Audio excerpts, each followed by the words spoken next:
Cristiano Akmal Arifena, Yuda Bima Herlamba. Kami dari SMA Negeri 1 Balopangga. Selamat datang di podcast kami. Assalamualaikum, Ben. Waalaikumsalam, Yud. Gimana kabar? Baik? Baik sih, baik. Keluarga? Baik? Baik juga, alhamdulillah baik. Alhamdulillah. Oh, jadi gini, Ben. Kita kan di sini kan mau bahas seputar tentang budaya. Budaya? Budaya. Nah, tentunya aku kan tahu kalau kamu adalah seorang pencaksilat kan? Iya. Ikut pencaksilat? Iya, ikut pencaksilat. Udah berapa tahun?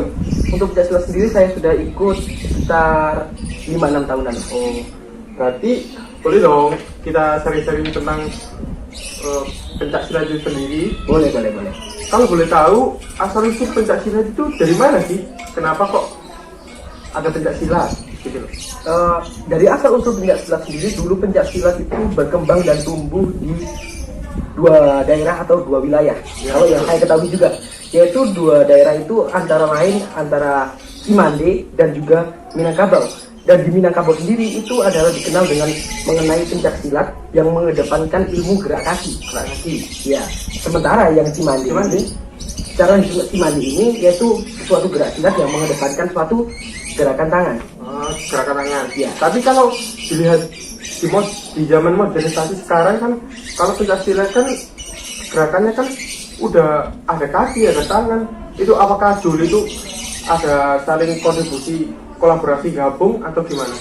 Kenapa kok sekarang bisa menyatu kalau gitu? Oke, jadi pencaksilat itu berkembang semenjak abad ke-7, yaitu banyak sekali adanya perpaduan antara pencaksilat dari aliran satu dan aliran lainnya. Maka dari situ juga terciptalah berbagai banyak macam aliran, berbagai macam banyak gaya dan ciri khas masing-masing dari tiap-tiap aliran pencaksilat tersebut. Berarti kalau bisa saling bentuk kayak tim grup sendiri ya? Bukan seperti tim grup sih, tapi lebih ke pokok keorganisasian tiap-tiap masing-masing. Maksudnya itu ada sebuah ciri khas dari pencaksilat satu dan yang lain. Berarti ada kolaborasi ya? Ya, ada perpaduan antara jenis silatnya juga.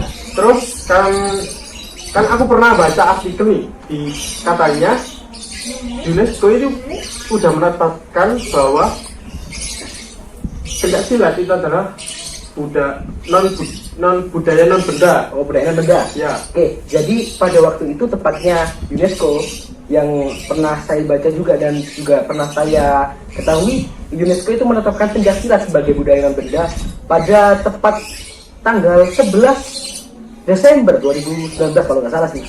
Ya. Itu alasannya kenapa sih? Kenapa kok UNESCO tiba-tiba menetapkan bahwa itu budaya Indonesia? Apa karena asal usul? Apa karena yang alasan yang lainnya? Oke, buat untuk asal usul sih banyak sekali pengaruh.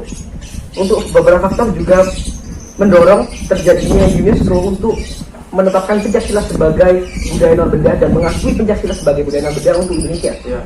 Dan salah satunya dari segi berkembangnya pencaksilat yang seperti saya ceritakan di awal tadi, yaitu berkembang di dua daerah tersebut. Lalu berkembangnya pencaksilat juga dipengaruhi dengan penyebaran tiap-tiap pengembang pencaksilat sendiri ke tiap-tiap daerah juga.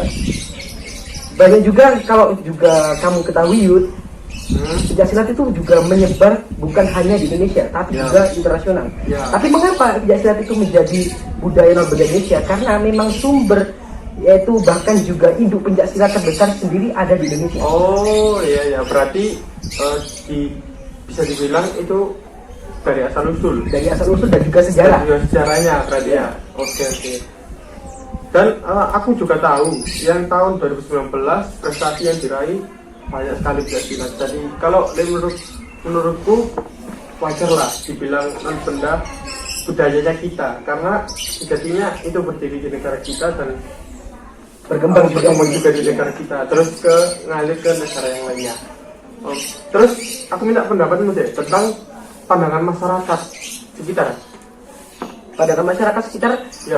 tentang sudut Dikit aja, pandang. dikit aja. Ya, Oke. sudut Stigma pandang, dikit masyarakat aja. kalau memang saya tidak bisa menyebutkan di daerah lain seperti apa, tapi kalau kalian semuanya nanti tanya ke saya, bagaimana sih pokok pandang atau sudut pandang stigma masyarakat ke Pencaksilat di daerah saya, tempat tinggal saya itu bisa dibilang ada Ya, dua pandang lah. sudut pandang. Ya, yang pertama ada yang mendukung, ada juga tidak. Ya. Kenapa ada tidak? Juga ada yang banyak yang berpikir, Pencaksilat mengajarkan ilmu hitam. Tapi bukan begitu sebenarnya. Ya. Tapi Pencaksilat itu bahkan mengajarkan kita banyak sekali bagaimana kita mengontrol emosi dengan baik dan benar, tidak mengedepankan egonya masing-masing, punya nilai persaudaraan yang sangat tinggi. Lalu yang paling penting, kita diajarkan bagaimana kita memiliki rasa berbudi luhur. Terus untuk yang sudut pandang positif, Untuk sudut pandang positif banyak sekali orang tua yang punya sudut pandang di mana banyak sekali anak yang didukung untuk ikut Pencaksilat karena apa? Yang seperti yang kamu bicarakan tadi tentang prestasinya juga. ya bisa dibilang.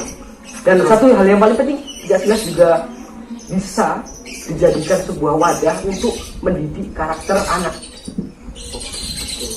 Berarti bahwa bisa diakui Indonesia itu punya budaya dan punya potensi untuk jelas Pencaksilat itu berarti. Bener banget. Satu kata motivasi buat teman-teman, dikit aja sambil langsung nanti tutup. Oke, buat teman-teman tetap cintai budayanya, hargai pegiatnya, lalu sukai oknumnya.